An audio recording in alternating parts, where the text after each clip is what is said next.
Live on Channel 5. This is the 10 o'clock news with Deborah Norville.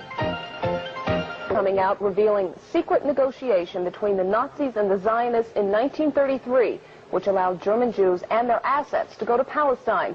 Rich Samuels joins us tonight with the story of the controversy behind the book and the author's struggle to write it. Rich? Deborah, with the rise of Adolf Hitler to power in the spring of 1933, the Jews of the world were faced with a dilemma. They could raise a cry of protest, a cry few would heed, or they could make a deal with Hitler, a deal that would bring a step closer their dream of an independent Jewish state. American Jews marched calling for the boycott of all German exports. Jews throughout Europe echoed that call, so did Jews everywhere. But a group of Zionists at the same time was quietly negotiating an agreement with the Nazis to allow the immigration of German Jews and the transfer of their assets to Palestine. That deal, reported in August 1933, was the transfer agreement. Palestine, sparsely settled by Jews at the time, was radically changed as a result. I lived in Palestine from 1933 to 1936, and we saw every week transports of German Jews coming to settle in Palestine. German Jewish settlement of Palestine was, for a time, official Nazi policy. These photos of Jewish life in Palestine, along with a lengthy text, appeared in 1934 in the Berlin paper Der Angriff. A Nazi Visits Palestine was the title of the multi-part series. A medal was struck by Goebbels in commemoration. On one side, the swastika. On the other, the Star of David.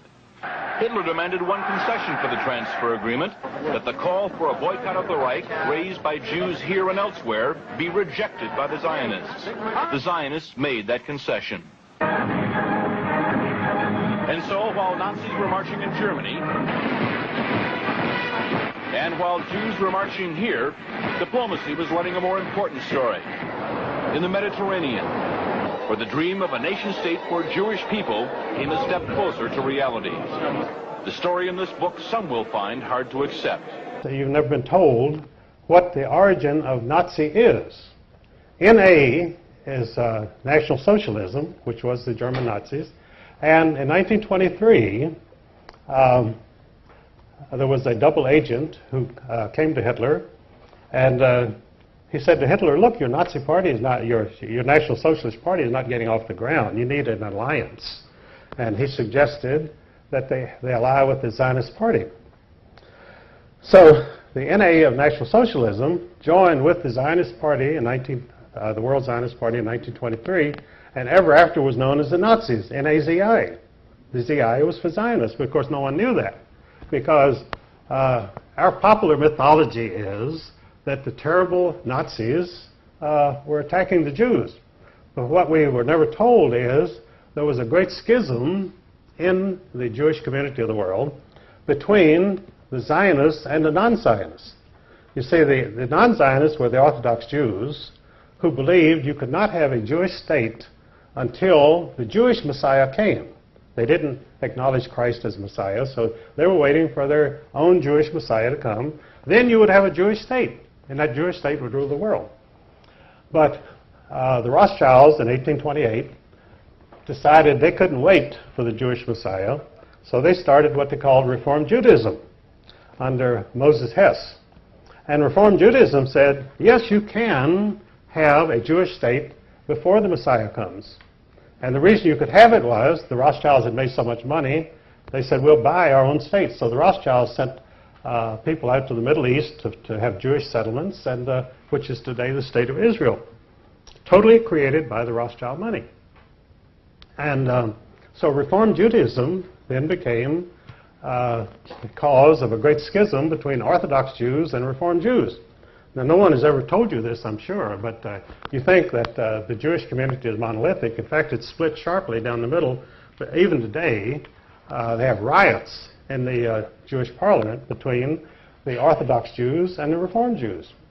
And they cannot agree on anything because the basic premise is a fundamental disagreement over whether a Jewish state should even exist today.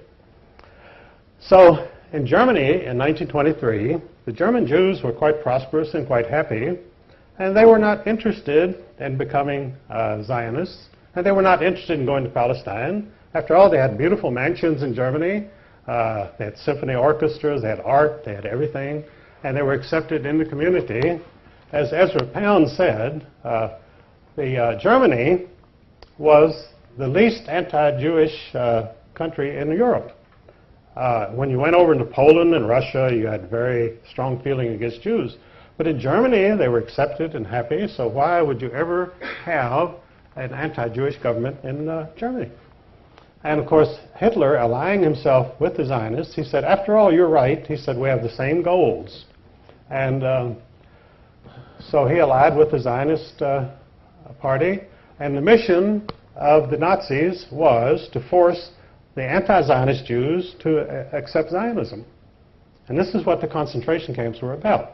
They put the anti-Zionist Jews in the concentration camps, and they were placed under the direct administration of the Sonderkommandos, who were the Zionist Jews. So the concentration camps were run by the Zionist Jews in order to punish and get rid of the anti-Zionist Jews, which they did. And of course, that's a part of the Holocaust that you were never told, that this was a fundamental Jewish disagreement, which the German people, that Daniel Goldhagen wrote a book in which he said all Germans cooperated in their anti-Jewish feeling and the Holocaust, which was not true at all. The Germans did not even know what was going on, most of them. It's just like in the United States, when we were perfecting the atomic bomb and bombed Hiroshima and Nagasaki, the American people knew nothing about it. It was forbidden to mention the atomic bomb. I was serving in the Air Force at that time.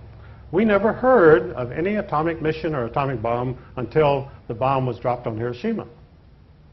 So you could say the American people are guilty of the greatest atrocity, the dropping of the atomic bomb on Japanese civilians. But that isn't true. The American people knew nothing about it. I knew nothing about it in the Air Force. And I was right there. So these things go on without the knowledge of the people or the approval of the people. But of course, they have to accept the results. These things happen, and you're stuck with it. So this is the real story of Zionism, that the Nazis. So then, well, if the Nazis had allied with Zionists, why didn't the Nazi Party survive? Well, what happened was, in 1945, after the German military was defeated, they brought in the German leaders, the German generals, at the Nuremberg trials, tried and convicted and executed them. They had to execute them because they didn't want them around to testify that about the alliance between the Nazis and the Zionists. So they had to die, and they were executed for that reason. Because, they told about the atrocities that the German generals had committed. But German generals are like any other generals. They don't really commit atrocities. The troops under their command may commit atrocities, but they don't commit any atrocities themselves. These German generals didn't go around shooting Jews or anybody else. But they were executed, and so the Zionist secret was safe. And now the Zionists were now in command of the world because their National Socialist allies were now gone from history, and the Zionists had a free reign, so they set up the State of Israel. And in fact, some Jews themselves even claim that there should be a statue to Adolf Hitler in Israel because he created the State of Israel, which is absolutely true. Without Adolf Hitler, Israel would not exist. The Jews would still be dispersed and they would have no country. But George Steiner, a very famous Jewish writer, proposed this about 10 years ago. He said, why don't they put up a statue to Adolf Hitler in Israel? Well, they're not likely to. And because there again, the big job of the criminals is to keep the truth from the people. They want, not only do they want you not to find out anything, but they flood you with disinformation. Most of the stuff that you get in the press is absolute lies. And if it's not lies, it's spin or distortions. In other words, they give you 10% of the truth, and the rest is all distortions. And they demonize people so that you're filled with anger against the Holocaust people who murdered all the Jews in Germany. And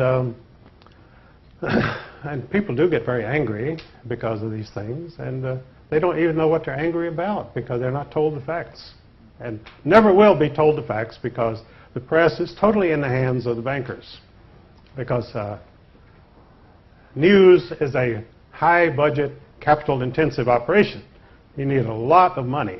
You need a staff covering the whole world, and it's a very expensive situation.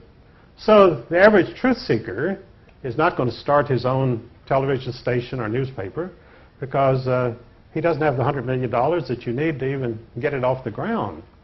So we're reduced to meetings like this, which are very good. And we also, God apparently was merciful on us, and he gave us the internet.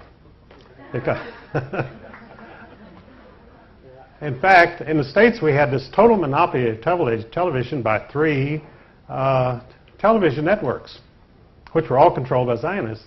And so along came cable, and suddenly we had all new stations and all sorts of controversial programs coming on, which of course the 3 Zionist networks would not touch with a 10-foot pole.